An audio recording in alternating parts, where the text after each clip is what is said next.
Yo guys, masih di Lembah Harau, Payakumbuh, Sumatera Barat. Emang tempatnya asik sih, menyenangkan, dingin, dan asli lah. Masih kerasa alamnya banget. Teman-teman cobain deh untuk datang ke Lembah Harau ini ya. 2025 kemarin bisa dibilang Meta itu banyak mengalami perubahan ya. Apalagi dengan semakin powerfulnya AI, otomatis algoritma Meta ini menyesuaikan banget. Cara-cara lama bisa jadi kurang powerful nih untuk dicoba di tahun 2026. Alhamdulillah ya, di awal bulan ini 2026 campaign gua masih gacor lah. Masih bisa profit lumayan, dapatlah sekitar 5-8 kali. Didorong dengan menjual produk momentum juga. Waktu itu masih di awal Ramadan, plus ya ada juga momen Imlek. Jadi di video kali ini gue coba rangkum dari beberapa sumber, termasuk yang gue terapin juga ya. Struktur campaign Meta Ads terbaru yang cocok untuk diterapkan di tahun 2026. Nggak pakai lama-lama, langsung aja kita bahas satu persatu. Yo guys, kabar gembira nih buat bosku semua yang kemarin udah beli e-book studi kasus dari pengangguran premium. Sekarang bisa untuk sewa akun whitelist Meta Ads resmi ya, dengan fee cuma 4% cuy. Yang mau sewa akun WL bisa langsung DM ke IG gua @pengangguranpremium31 ataupun klik link WA di bio ya. Yang mau nanya-nanya juga monggo DM aja.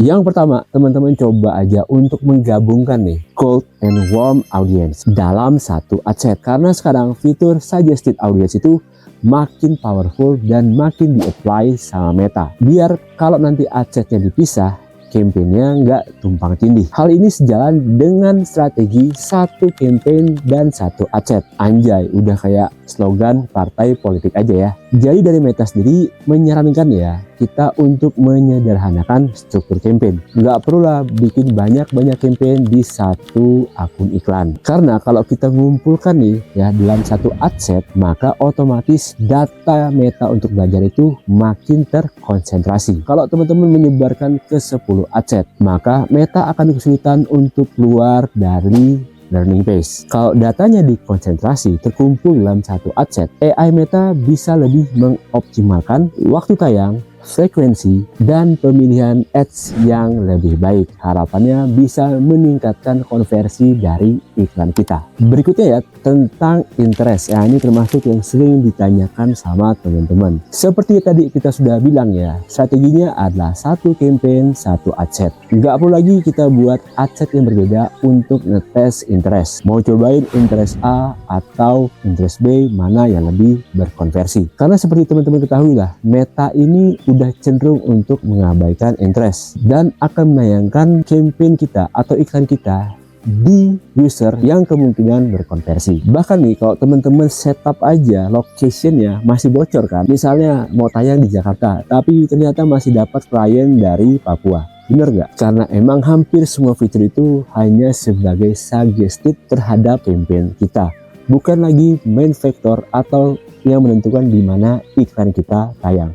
Semua diserahkan ke algoritma Meta aja. Yang keempat nih, sangat disarankan untuk menggunakan banyak iklan ads kreatif dalam satu ad set. Kembali lagi ya, sejalan dengan strategi satu campaign, satu ad set. Dulu emang direkomendasikan untuk membatasi iklan yang aktif. Tapi sekarang ya, Meta menyarankan minimal dalam satu ad set itu ada lebih dari 20 ads kreatif. Tapi ingat, yang dimaksud banyak ini bukan hanya sekedar ganti teks atau kalau gambar ganti background, bukan seperti itu, tapi sangat disarankan untuk melakukan creative diversity. Jadi kita perlu nih untuk memasukkan berbagai jenis format konten, gambar, video, testimoni, demo produknya. Nah, nanti Meta yang akan mempersonalisasikan iklan kita tayang ke user yang mana. Pokoknya bener-bener kita harus memuaskan hasrat dari algoritma Andromeda ya. Buatlah ads kreatif sebanyak mungkin.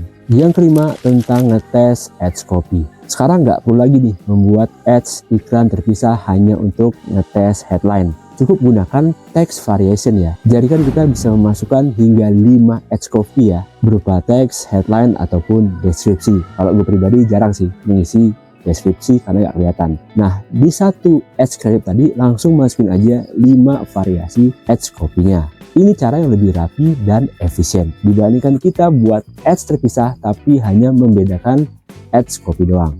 Yang keenam, yang terakhir mengenai funneling nih. Mungkin kita sudah tahu ya, TOFU, BOFU, MOFU. Secara konsep memang masih berlaku ya sebagai guidelines untuk membuat ads kreatif. Tapi ads ini nggak perlu dipisah ya ke masing-masing campaign.